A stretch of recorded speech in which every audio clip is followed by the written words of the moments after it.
इन अल्हम्दुलिल्लाहि वहदा वस्सलातु वस्सलामु अला मल्ला नबी अबादा अम्मा बाद फ़ौज़ बिल्लाहि मिनश शैतानिर रजीम बिस्मिल्लाहिर रहमानिर रहीम फ़ातत बिही क़ौमहा तहमिलुहु क़ालू या मरियम लक़द जीति शय्यन फ़रिया रब्बि इश्रह ली सद्री व यस्सिर ली अम्री वहलुल उक़्दतम मिन लिसानी यफ़क़हू क़ौली।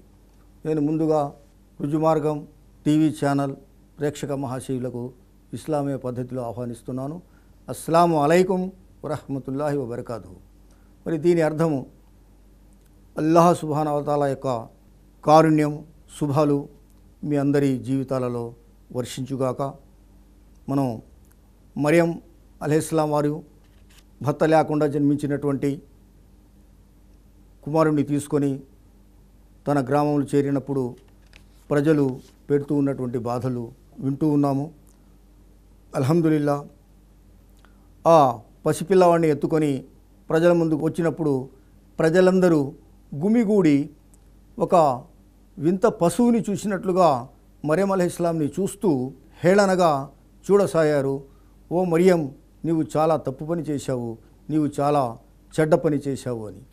అప్పుడు మరియం అలైహిస్సలాం వారికి నేను ఊహించినట్లుగానే వీళ్ళు ఇంత అసహించుకుంటున్నారే, నన్ను ఈ విధంగా కాకుల మాదిరిగా పొడుస్తున్నారే, నన్ను ఇంత హేళనగా చూస్తున్నారే అని బాధపడసాగింది. బాధపడుకుంటూ ఇంకా వారంతటితో ఆగకుండా ఇంకా ఏమని అడుగుతున్నారంటే, యా ఉఖ్త హారూన మా కాన అబూకి ఉమ్రకి అసవ్యం ఒమా కానత్ ఉమ్ముకి బగియా. ఓ హారూన్ సోదరి, నీ తండ్రి చెడ్డవాడు కాదే, నీ తల్లి కూడా చెడనడతగలది కాదే, ఎందుకు ఇంత తప్పు పని చేశావు అన్నట్లుగా వాళ్ళందరూ ఆమెనేదో వెలేసినట్లుగా అడగటం జరుగుతుంది. ఆ పరిస్థితుల్లో మరియం అలైహిస్సలాం వారికి ఏమీ అర్థం అవ్వలేదు. అగమ్య గోచరం, నిలవటానికి కూడా కాళ్ళు శక్తి లేక మరి బలహీన పరిస్థితుల్లో అప్పుడు ఆవిడ యొక్క పరిస్థితి మరి మాటల ద్వారా మనం ఊహించలేము. ఇంతకుముందు ఎపిసోడ్లో అనుకున్నాము, మరియం అలైహిస్సలాంని మన చెల్లి, మన అక్క, మన కూతురు లాగా ఒకసారి ఆలోచించుకుంటే ఆ బాధ ఏదో కనీసం ఆవిడ పడ్డ బాధలో నుంచి 10 పైసల వంతన్న బాధ మనకు అర్థమయ్యే అవకాశం ఉంటుంది. మరి అల్లాహ్ సుబ్హానహు వ తఆలా మరియం అలైహిస్సలాం వారిని ఎందుకు ఇంతగా పరీక్షిస్తున్నాడు? ప్రజల్లో కోట్లాది జనాలు ఉన్నారు, ఇష్టం వచ్చినట్టు జీవితం గడుపుతున్నారు. అల్లా అంటే ఏమిటో, దేవుడు అంటే ఏమిటో, మరి జన్మ అంటే ఏమిటో, జన్మ తర్వాత జన్మ రహస్యం ఏమిటో, మరి జీవిత లక్ష్యం ఏమిటో, మంచి ఏమిటో, చెడేమిటో, మరి జ్ఞానం అంటే ఏమిటో, అజ్ఞానం అంటే ఏమిటో, నరకం ఏమిటో, స్వర్గం ఏమిటో, చావేమిటో ఏమీ తెలియకుండా తాగుడు, జూదం, వ్యభిచారం, మరి హత్యాకాండలు, మరి ప్రజల జీవితాలతో ఆడుకోవటాలు, బలహీనుల్ని బలవంతులు దౌర్జన్యం చేయటం, ఈ రకమైనటువంటి జీవితాలు గడుపుతున్నటువంటి మరి కోట్లాది జనాలు ఉన్నారు. వీరందరూ సుఖమైనటువంటి జీవితాలు గడుపుతున్నారు. ఈ రకంగా ఒకే అల్లాహ్ని నమ్ముకున్నటువంటి ఇటువంటి మరియం అలైహిస్సలాం వంటి వారికి ఎందుకు ఇన్ని బాధలు ఇస్తున్నాడు అని వినేటటువంటి వారందరికీ ఒక రకమైనటువంటి అనుమానం రావచ్చు. ఇక్కడ ఎవరైతే సృష్టికర్తను వదిలేసి, జీవిత లక్ష్యాన్ని వదిలేసి, తన మనోవాంఛలు, మనసు ఎలా చెప్తే అలా జీవితం గడిపేటటువంటి వారు శైతానికి వశమైపోయారు, శైతానికి బానిసలైపోయారు, శైతానికి విధేయులైపోయారు. కాబట్టి అటువంటి వారిని శైతాను వలలో నెట్టిపైరేశారు అల్లాహ్ తాలా. ఎవరైతే తనను నమ్ముకున్నారో, ఎవరైతే స్వర్గాన్ని నమ్ముకున్నారో, ఎవరైతే ఈ జీవితం తర్వాత మరో జీవితం ఉంది, విచారణ రోజు ఉన్నది, కొద్ది విషయాన్ని గురించి కూడా అక్కడ సమాధానం చెప్పుకోవలసి ఉన్నది అని స్వర్గం కోసం తాపత్రయలాడుతూ అల్లాహ్ యొక్క ఆజ్ఞలకి భయపడుతూ అల్లాహ్ యొక్క ఆజ్ఞల మేరకు జీవితం గడుపుతూ ఇటువంటి సహనం వహిస్తూ ఉన్నటువంటి వారిని అల్లాహుతాలా ఇంకా వారిపై మరి బాధల్ని పరీక్షించటం కోసం ఇస్తూ ఉంటాడు. ఆహార రీత్యా, సాంఘిక రీత్యా, ఆరోగ్య రీత్యా ఈ విధంగా ఎన్నో రకాలుగా పరీక్షించటం జరుగుతుంది. దేనికి ఈ పరీక్ష అంటే స్వర్గంలో స్థానాలు ఉన్నాయి. ఈ వ్యక్తి స్వర్గంలో ఏ స్థానానికి చెందినటువంటి వాడు అని నిర్ణయించటం కోసం ఇటువంటి పరీక్షలకి గురి చేయటం జరుగుతుంది. ఇదే విషయాన్ని గురించి అల్లాహ్ సుబ్హానహు వ తఆలా 41వ అధ్యాయము 30, 31, 32 వాక్యాల్లో తెలియజేసినటువంటి విషయం ఏమిటంటే, అల్లాహయే ప్రభు అని నమ్మి ఆ మాట మీదనే స్థిరంగా ఉండే వారిపై నిశ్చయంగా దైవదూతలు అవతరిస్తారు. వారు వారితో ఇలా అంటారు, భయపడకండి, బాధపడకండి, మీకు వాగ్దానం చేసినటువంటి స్వర్గము ఇదే అని వారితో కలిసి దైవదూతలు చెప్పడం జరుగుతుంది. వారు మీకు ఇహంలోకి సహాయకులుగా ఉంటారు, పరలోకంలో కూడా సహాయంగా ఉంటారు అని అల్లాహ్ సుబ్హానహు వ తఆలా ఈ వాక్యంలో చెప్పడం జరిగింది. ఇందుకోసము మరియం అలైహిస్సలాం వారు సహనం వహించటం జరుగుతుంది అల్లాహ్ కారుణ్యంపై. కాబట్టి ఇటువంటి మరియం అలైహిస్సలాం వారికి దైవదూత చెప్పినటువంటి విషయము, ఎవరైనా ఏమైనా అడిగితే నేను వ్రతం పాటిస్తూ ఉన్నాను, సౌజ్ఞతో వారితో వ్రతాన్ని గురించి చెప్పు అని అన్న విషయము గుర్తుకొచ్చినటువంటి మరియం అలైహిస్సలాం వారు ఇక్కడ ఫఅషరత్ ఇలైహి ఖాలు కైఫ నుకల్లిము మన్ కానా ఫిల్ మహది సబియా. మరియం అలైహిస్సలాం పసిపిల్లవాని వైపు చూపిస్తూ నాకేమీ తెలియదు అని మౌనంగా ఉండటం జరిగింది. అప్పుడు వారు ఏమంటున్నారంటే, పరిహాసం ఆడుతున్నావా? పసిపిల్లవాడిని మేము పలకరించటమా? ఒడిలో ఉన్న పసిపిల్లవాడు మాట్లాడతాడా? పరిహాసం ఆడుతున్నావా అన్నట్లుగా వారు ఇంకొద్దిగా గొంతులు పెంచి అడగటం జరిగినప్పుడు మరి ఇక్కడ అల్లాహ్ యొక్క కారుణ్యం తెలుసుకునేటటువంటి అవకాశం వచ్చింది. ఖాలా ఇన్ని అబ్దుల్లా ఆతానియల్ కితాబ వజల్ని నబియా. అప్పుడు ఆ ఒడిలో ఉన్నటువంటి పసిపిల్లవాడు, నేను అల్లాహ్ దాసుడను, ఆయన నాకు గ్రంథాన్ని నొసగాడు అని ఒడిలో ఉన్నటువంటి పిల్లవాడు పలికేసరికల్లా మరి అప్పటి వరకు ఏదో ఒక కొండని ఎత్తుకొని బరువు మోస్తూ ఉన్నాను అన్నటువంటి మరియం అలైహిస్సలాం వారు ప్రశాంతత పొందారు. ఏదో బరువు తీసేసినట్లుగా ప్రశాంతత, ఆనందం, ఉత్సాహం. ప్రజలు ఒక్కసారిగా ఆశ్చర్యమైపోయి ఆశ్చర్యచకితులైపోయి ఏమీ అనలేక, ఇది దైవకారుణ్యం కాబోలు, నిశ్చయంగా ఇది దైవకారుణ్యమే అని ఎవరికి వారు తలలు వంచుకోవడం జరిగింది. ఇది సహనం యొక్క ప్రతిఫలము. మరియం అలైహిస్సలాం వారి యొక్క సహనం ద్వారా మనకు ఎంతో జ్ఞానబోధ ఇక్కడ మనం తెలుసుకున్నాము. కాబట్టి ఈ విషయం జరిగిన తర్వాత మరియం అలైహిస్సలాం వారు ప్రశాంతంగా జీవితం గడపనారంభించారు. దాని తర్వాత మరి పుట్టినటువంటి బాలుడి పరిస్థితి, వజల్ని ముబారకన్ అయినమా కుంతు వ ఔసాని బిస్సలాతి వ జకాతి మా దుమ్తు హయ్యా. నేనెక్కడున్నా సరే నన్ను శుభవంతునిగా చేశాడు. బాలుడు పలుకుతున్నాడు, నేను ఎక్కడున్నా సరే నన్ను శుభవంతునిగా చేశాడు. నేను జీవించి ఉన్నంతకాలం నమాజ్, జకాత్ పాటించమని ఆదేశించడం జరిగింది. వబర్రం బివాలిదతి వలం యజల్ని జబ్బారన్ షకియా. అల్లాహ్ సుబ్హానహు వ తఆలా నన్ను నా తల్లికి సేవ చేసేవానిగా పుట్టించాడు. నన్ను దౌర్జన్యపరుడుగా, కర్కశుడిగా పుట్టించలేదు.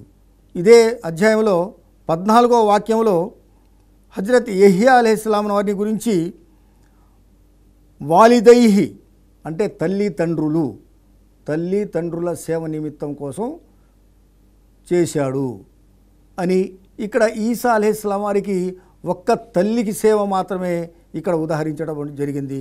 కాబట్టి ఈసా అలైహిస్సలాం వారు తండ్రి లేకుండా సృజించబడ్డారు అన్నటువంటి విషయము ఇక్కడ గమనించదగ్గ విషయము. ఈ రకంగా తల్లిదండ్రులపై సేవ అనేటటువంటి విషయము వచ్చేసరికల్లా ప్రతి మానవుడు తల్లిదండ్రుల సేవ, తల్లిదండ్రులపై ప్రేమాభిమానం, ఇరుగు పొరుగు వారిపై ప్రేమాభిమానము, దయాద్ర హృదయముతో మెలగాలి అనేటటువంటి జ్ఞానోదయం కూడా ఈ వాక్యంలో మనకు కలుగుతుంది. ఎప్పుడైతే ఈ దయాద్ర హృదయము, ప్రేమ అభిమానాలు ఎప్పుడైతే ఉండవో అటువంటి మనసులో కర్కశత్వం ఏర్పడుతుందని గమనించదగ్గ విషయము. వస్సలాము అలయ్య యౌమ ఉలిద్తు వయౌమ అమూతు వయౌమ ఉబసు హయ్యా. నేను పుట్టిన రోజు, చనిపోయే రోజు, నేను సజీవినై తిరిగి లేపబడే రోజు నాపై శాంతి కలుగుతుంది అని ఆ ఒడిలో నుంచి పిల్లవాడు పలకడం జరుగుతుంది. ఈసా అలైహిస్సలాం ఎక్కడైతే ఉంటారో వారు శుభంగా ఉంటారు, శాంతి శ్రేయాలు. వారి చనిపోయేటప్పుడు కూడా శాంతి శ్రేయాలు, చనిపోయి మళ్ళీ లేపబడేటప్పుడు కూడా వారికి శాంతి అనేటటువంటి విషయాలు ఇక్కడ మనకు అర్థమవుతున్నాయి. జాలిక ఈసబ్ను మరియం ఖౌలల్ హక్కిల్లజీ ఫీహి యంతరు. ప్రజలు వీరి యొక్క జన్మ విషయంలో ఈ సంశయంలో పడి సత్యవాకుకి చాలా దూరం అయిపోయారు. దైవప్రవక్త హజ్రత్ ఈసా అలైహిస్సలాంకు సంబంధించిన వాస్తవ విషయము యూదులు, క్రైస్తవులు అనేక రకాలుగా భ్రమించబడ్డారు, భ్రమకు గురి అయ్యారు.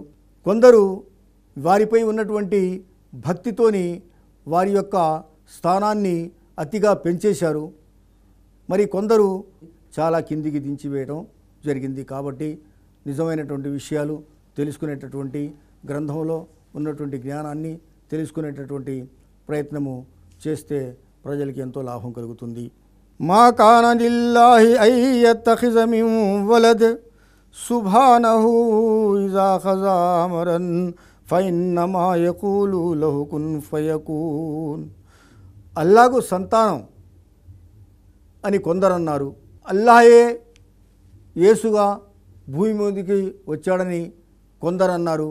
అందుకోసం అల్లాహుతాలా ఇక్కడ ఈ వాక్యం ద్వారా వారి మనసులో ఉన్నటువంటి భేదాభిప్రాయాల్ని తెంచివేయటం జరుగుతుంది. అల్లాహకు సంతానం ఉంది అనేటటువంటి విషయము చెప్పడానికైనా కొద్దిగా జంకాలి ఎవరైనా. ఎందుకంటే అల్లాహ్ యొక్క శక్తి సామర్థ్యాలు, మరి ఆయన సమస్త సృష్టిని సృష్టించినటువంటి విషయాలు, ఆయన అనంటే అయిపోతుంది అనేటటువంటి ఏదైనా విషయం అయిపోతుంది అనేటటువంటి విషయాలు గమనించకుండా, ఆయన యొక్క శక్తి సామర్థ్యాలని గమనించకుండా అల్లాహకు సంతానం ఉన్నది అని నిందలు మోపేటటువంటి వారు గమనించదగ్గ విషయము. అల్లాహ్ యొక్క శక్తి సామర్థ్యాలు సంక్షిప్తంగా తెలుసుకునేటటువంటి ప్రయత్నము చూద్దాము. చివరి దైవ గ్రంథమైనటువంటి ఖురాను గ్రంథంలో 2వ అధ్యాయము 255వ వాక్యంలో అల్లాహుతాలా ఈ విధంగా తెలపడం జరుగుతుంది. అల్లాహు లా ఇలాహ ఇల్లాహు అల్ హయ్యుల్ ఖయ్యూమ్ లా తాఖుజుహు సినతుం వలా నౌమ్ లహు మాఫిస్ సమావాతి వ మాఫిల్ అర్ద్ మన్ జల్లజీ యష్ఫఉ ఇందహు ఇల్లా బిఇజ్ని యఅలము మా బైన ఐదీహిం వ మా ఖల్ఫహుం బిషయ్యిన్ మిన్ ఇల్మిహి ఇల్లా బిమా షా వసియ కుర్సీ సమావాతి వల్ అర్ద్ వలా యవుదుహు హిఫ్జుహుమా వ హువల్ అలియుల్ అజీమ్. అల్లాహ్ ఆయన తప్ప మరో ఆరాధ్యుడు లేనేలేడు. ఆయన సజీవుడు, నిత్యుడు, అనంతుడు, సకల చరాచర సృష్టికి మూలాధారము. ఆయనకు కునుకు రాదు, నిద్ర పట్టదు. భూమి ఆకాశాలలో ఉన్న సమస్తము ఆయన ఆధీనంలో ఉన్నది. ఆయన అనుమతి లేకుండా ఆయన సమక్షంలో సిఫారసు చేయగలిగేవారు ఎవరూ లేరు. ఆయన ముందున్నది, ఆయన వెనుక ఉన్నది అన్నీ తెలిసినటువంటి వాడు.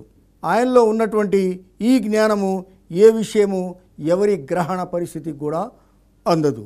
ఈ కార్యనిర్వహణలో ఆయన ఎప్పుడూ అలసిపోయేవాడు కాదు. ఈ విధంగా అల్లాహ్ యొక్క గొప్పతనాన్ని తెలుపుకుంటూ మరి ఇదే చిట్ట చివరి దైవ గ్రంథంలో అల్లాహు సుబ్హానహు వ తఆలా తెలియజేస్తున్నటువంటి విషయము ఖుల్ హువల్లాహు అహద్ అల్లాహు సమద్, అల్లాహ్ నిరపేక్షపరుడు, లం యలిద్ వలం యూలద్, ఆయనకు ఎవరు సంతానము లేరు, ఆయన ఎవరి సంతానము కాదు, వలం యకుల్లహు కుఫువన్ అహద్, ఆయనకు సరి సమానుడు ఎవరూ లేరు అనేటటువంటి విషయాలు ఇక్కడ అల్లాహు తాలా ఖండించడం జరుగుతుంది. అల్లాహకు సంతానం అనేది ఉండే అవసరము లేదు. సమస్త సృష్టిని సృష్టించినటువంటి వాడు అల్లాహు తాలాయే. ఆయన అయిపో అని అంటే ఏదైనా విషయం అయిపోతుంది అనేటటువంటి విషయాన్ని ఇక్కడ అల్లాహ్ సుబ్హానహు వ తఆలా తెలపడం జరుగుతుంది. ఈసా అలైహిస్సలాం వారు తెలుపుతున్నటువంటి విషయము వ ఇన్నల్లాహ రబ్బీ వ రబ్బుకుం ఫాబుదుహు హాజా సిరాతు ముస్తకీం, నిశ్చయంగా నాకు మీ అందరికీ ప్రభు అల్లాహ్ మాత్రమే కనుక ఆయన్నే ఆరాధించండి, ఇదే నిజమైన రుజు మార్గం అని ఈసా అలైహిస్సలాం వారు చెప్పడం జరిగింది. ఫఖ్తలతల్ హజాబ మిన్ బైనిహిం ఫవైలుల్ లిల్లజీన కఫరు మిన్ మషహది యౌమిన్ అజీమ్. మరి ఆయన జన్మ విషయంలో అనేక విభేదాలు ఏర్పరచుకొని ముఠాలుగా సమాజాలుగా ఏర్పడ్డారు. కాబట్టి సత్య తిరస్కారులు మహా కఠినమైన దినాన వారు హాజరు అవ్వవలసి వస్తుంది. అప్పుడు వారికి ఈ ముఠాలు వర్గాలుగా చీలిపోయినటువంటి వారికి, ఈసా అలైహిస్సలాం వారిపై నిందలు మోపినటువంటి వారికి అక్కడ వారు కఠినాతి కఠినమైనటువంటి శిక్షని అనుభవించటం తప్పదు అనేటటువంటి విషయాన్ని గురించి ఇక్కడ తెలపడం జరుగుతుంది. ఈసా అలైహిస్సలాం వారి యొక్క పుట్టుక గురించి వివిధ వర్గాలుగా విభిన్న రీతుల్లో చీలిపోవటం జరిగింది. ఒకరే ఉన్న అల్లాహ్ కుమారుడు ఈసా అలైహిస్సలాం అని, ఇంకొక వర్గం వారు అల్లాహే ఈసా రూపంలో భూమి మీదకి వచ్చాడు అని, మరి తల్లి కుమారుడు దైవం ముగ్గురు దేవుళ్ళు అని, ఈ విధంగా అనేక రీతుల్లో వర్గాలుగా చీలిపోయినటువంటి వారికి పరలోకంలో కఠినాతి కఠినమైనటువంటి శిక్ష అనుభవించవలసి వస్తుందని చెప్పడం జరిగింది. మరి ఇదే అధ్యాయంలో 21వ వాక్యంలో మేము ఈ బాలుణ్ణి సృష్టి ప్రక్రియలో ఒక వినూత్నమైనటువంటి ఘట్టంగా ప్రజలు నా యొక్క గొప్పతనాన్ని తెలుసుకునేందుకు నేను ఇతన్ని ఈ విధంగా పురుషుడితో సంబంధం లేకుండా సృజించడం జరిగింది అని చెప్పడం కూడా జరిగింది. కాబట్టి ఈ వాక్యాన్ని గురించి కూడా గమనించదగ్గ విషయము. అందుకే అల్లాహ్ సుబ్హానహు వ తఆలా 4వ అధ్యాయము 171వ వాక్యంలో చేల్పటం జరిగింది. యా అహ్లల్ కితాబ్ లా తగ్లు ఫీ దీనికుం, ఓ గ్రంథ ప్రజలారా అల్లాహ్ విషయంలో విభేదాలు ఏర్పరచుకోకండి అని చెప్పడం జరిగింది. ఇదే విషయాన్ని గురించి మరి 21వ వాక్యంలో అల్లాహ్ సుబ్హానహు వ తఆలా ఈసా అలైహిస్సలాంని ఒక వినూత్నమైనటువంటి ఘట్టంగా నేను సృజించాను, ప్రజలు నా యొక్క గొప్పతనం తెలుసుకోవాలని. ఇదే విధంగా మీ అందరి పితామహుడైనటువంటి ఆదం అలైహిస్సలాంని స్త్రీ పురుషుల ప్రమేయం లేకుండా పుట్టించాను. తర్వాత ఒక పురుషుని ద్వారా హవ్వా అలైహిస్సలాంని పుట్టించాను. తర్వాత మీ అందరినీ ప్రపంచంలో స్త్రీ పురుషుల ప్రమేయంతో పుట్టించడం జరిగింది. తర్వాత ఈసా అలైహిస్సలాంని ఒక వినూత్న ఘట్టంగా నేను ప్రజలు నా గొప్పతనం తెలుసుకోవాలి అని చెప్పేసి ఈ విధంగా నేను వారికి జన్మనివ్వటం జరిగింది. కాబట్టి ప్రజలందరూ ఈ ఈసా అలైహిస్సలాం వారి యొక్క జన్మ వృత్తాంతాన్ని గురించి నిజమైనటువంటి విషయాన్ని తెలుసుకొని నిజమైనటువంటి మార్గంలోకి వస్తే ఇహపరాలలో సుఖశాంతులు లభిస్తాయని గ్రంథాలు చెబుతూ ఉన్నాయి. కాబట్టి మరి మిగతా విషయాలు తర్వాత ఎపిసోడ్లో తెలుసుకునే ప్రయత్నం చేద్దాం. రుజుమార్గం ప్రేక్షక మహాశయులందరికీ అస్సలాము అలైకుం వరహమతుల్లాహి వబరకాతుహు.